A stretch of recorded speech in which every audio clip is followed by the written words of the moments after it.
السلام علیکم ورحمۃ اللہ وبرکاتہ۔ دوسرا سپارہ سیقل سورہ بقرہ ہے اور آیت نمبر 198 ہے۔ اعوذ باللہ من الشیطان الرجیم، بسم اللہ الرحمن الرحیم۔ لیس علیکم جناح ان تبتغوا فضلا من ربکم۔ اللہ تعالیٰ فرماتے ہیں کہ تمہارے اوپر کوئی گناہ نہیں ہے اگر تم اللہ کے فضل میں سے تلاش کرو۔ فَإِذَا أَفَضْتُم مِّنْ عَرَفَاتٍ فاذكروا اللَّهَ عند المشعر الحرام پھر جب تم لوٹو عرفات سے تو مشعر حرام کے پاس اللہ کا بہت زیادہ یعنی خوب ذکر کیا کرو۔ وَذْكُرُوهُ اور اس کو یاد کیا کرو، کما ہداکم جیسے کہ اس نے تم کو ہدایت دی۔ وَإِن كُنتُم مِّن قَبْلِهِ لَمِنَ الضَّالِّينَ حالانکہ اس سے پہلے تم غیر واقف تھے، نا واقف تھے۔ اللہ رب العزت جو یہ آیتیں فرما رہے ہیں، اس آیت میں کیا مقصد ہے، میں مقصد آپ کو بتا دوں۔ شان نزول اس آیت کا شان نزول یہ ہے کہ عرب حضرات کیا کرتے تھے جب وہ احرام بنتے تھے اور قافلوں کی صورت میں حج کے لیے جاتے تھے تو وہ دو کام کیا کرتے تھے۔ ایک تو یہ کہ وہ حج کے لیے جاتے تھے یا عمرے کے لیے جاتے تھے، دوسرا وہ کیا کرتے تھے کہ سامان تجارت بھی اپنے ساتھ لے کر چلتے تھے تاکہ کاروبار بھی ہو جائے اور حج اور عمرہ بھی ہو جائے، جو بھی نیت تھی حج کی یا عمرے کی وہ بھی ہو جائے، عبادت بھی ہو جائے اور اس کے ساتھ ساتھ کاروبار بھی ہو جائے۔ لوگوں نے اس طرح کرنا شروع کر دیا تو لوگوں نے آپ صلی اللہ علیہ وسلم سے پوچھا، یا رسول اللہ یہ تو نیت خالص رہی نہیں،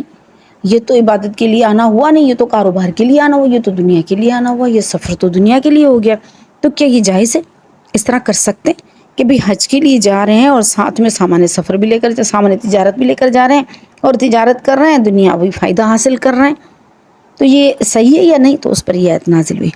اللہ تعالیٰ فرماتے ہیں کہ لیس علیکم جناح، آپ لوگوں پر کوئی گناہ نہیں ہے کہ اس بات پر کہ آپ فضل اللہ کا جو ہے وہ تلاش کرو، رزق تلاش کرو، آپ کاروبار کر سکتے ہو۔ مثال کے طور یہی کنڈیشن اپنی سرکمٹنس میں بھی اپلائی ہو سکتی ہے۔ مثال کے طور پر اگر کوئی حج پر جا رہا ہے، عمرے پر جا رہا ہے، یہاں کی پاکستان کی کوئی ایسی چیز جو کہ وہاں پر زیادہ بکتی ہو یا وہاں پر ڈیمانڈ ہو جس چیز کی، اگر وہ اپنے سفر میں وہ ساتھ لے کر جاتا ہو، نشہ وغیرہ نہ ہو، وہ تجارت میں نہیں آتا، وہ گناہ ہے۔ لیکن اس کے علاوہ جو ساری چیزیں ہیں اگر وہ تجارت کے اعتبار سے اگر لے کر جاتا ہے تو وہاں جا کر بیچتا ہے تو یہ جائز ہے۔ اس سے ایک تو فائدہ یہ ہوگا کہ مالی طور پر اسٹرانگ ہوگا، تو ظاہر ہے وہ کسی کے سامنے محتاج نہیں ہوگا۔ اللہ کے سفر میں مسافر ہوتا ہے تو وہ بیچارہ ہوتا ہے،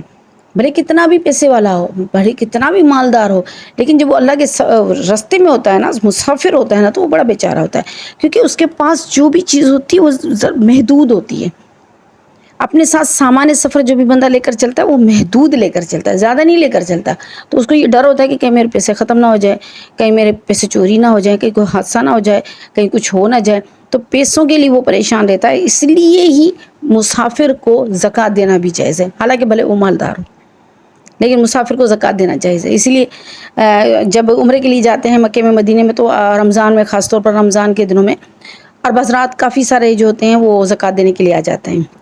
میں اکثر سوچا کرتی تھی کہ ایسا کیوں ہے، یہ جو عمرہ کرنے کے لیے آ رہے ہیں، جو حج کرنے کے لیے آ رہے ہیں، یہ تو استطاعت والے ہیں، یہ تو صاحب مال ہیں، ان کو زکوٰۃ دے رہے ہیں یہ لوگ، حالانکہ صاحب مال کو زکوٰۃ نہیں دی جاتی ہے۔ یہ چیز میری پڑھی ہوئی تھی لیکن میری سمجھ بھی نہیں آ رہی تھی کہ ایسے کیسے ہوتا ہے، لیکن جب میں خود عمرے پر گئی تو مجھے پتہ چلا کہ واقعی صاحب مال ہونا الگ بات ہے، مسافر ہونا الگ بات ہے۔ مسافر بیچارہ ہوتا ہے،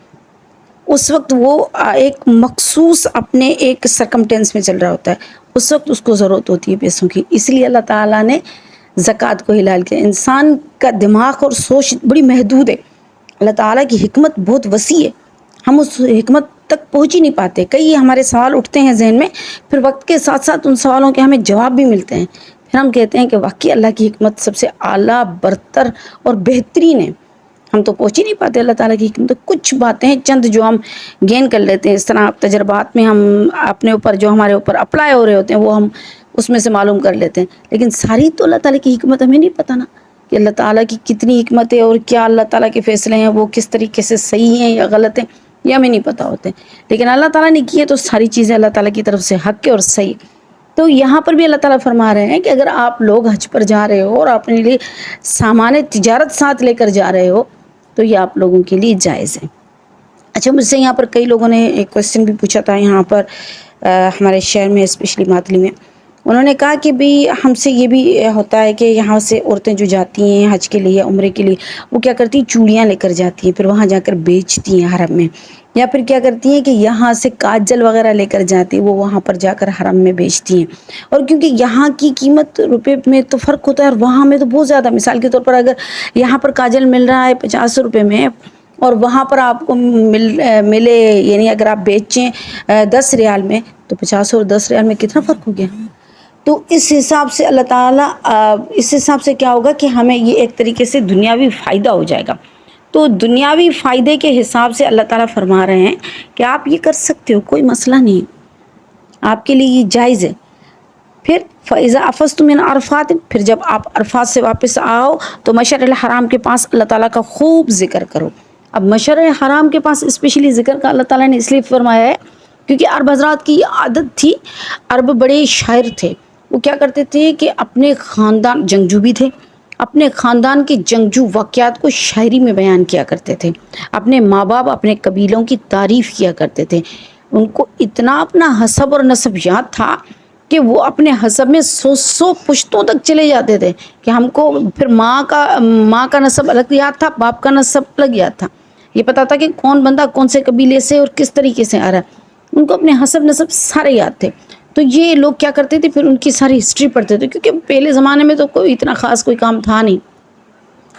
اتنی فرمائشیں بھی نہیں تھی، بڑی سادی زندگی تھی، بڑی مختصر انسان کی ضرورتیں تھیں، کھانے سے لے کر ایک جوڑا ہوتا تھا، وہ جب پھٹ جائے تو پھر دوسرا ملتا تھا۔ ہمارے یہاں آسائشوں کے پیچھے بھاگنے والے لوگ نہیں تھے،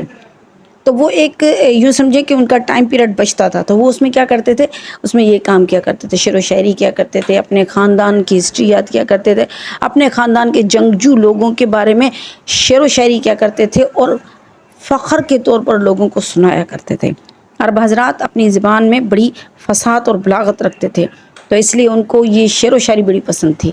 پھر یہ مشعر الحرام مقام ایک جگہ ہے، وہاں پر پہنچ کر یہ جب حج ادا کر لیا کرتے تھے زمانہ جاہلیت میں، مشرکانہ طور پر جیسے وہ حج کیا کرتے تھے کر کے، اس کے بعد مشعر الحرام پر جمع ہو کر یہ لوگ کیا کرتے تھے، اپنے باپ داداؤں کا ذکر کیا کرتے تھے،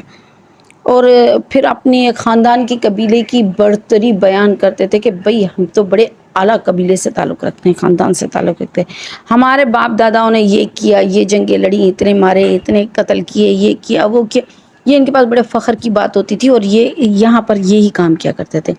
تو اللہ تعالیٰ فرماتے ہیں کہ آپ لوگ مشعر حرام پر اللہ کا ذکر کریں، باپ داداؤں کا ذکر نہ کریں، اللہ کا ذکر کریں۔ کیوں؟ کیونکہ اس نے آپ کو ہدایت دی، حالانکہ اس سے پہلے آپ لوگ گمراہی میں تھے، ناواقف تھے، غیر واقف تھے، جہالت میں تھے، آپ کو پتہ ہی نہیں تھا کہ ہدایت کیا چیز ہے، پھر اللہ تعالیٰ نے آپ لوگوں کو ہدایت دی۔ تو مشعر حرام پر بیٹھ کر اپنے بڑے بزرگوں کو مت یاد کرو، بلکہ اس وقت اللہ کا ذکر کرو اور اللہ کو یاد کرو، جتنا ہو سکے آپ اللہ تعالیٰ کا ذکر کرو، تاکہ اللہ رب العزت نے جو آپ کو ہدایت دی ہے اس کا کچھ نہ کچھ حق ادا ہو سکے۔ تو یہ اس آیت کا شان نزول انشاءاللہ کل پڑھیں گے۔ وآخر دعوانا الحمدللہ رب العالمین۔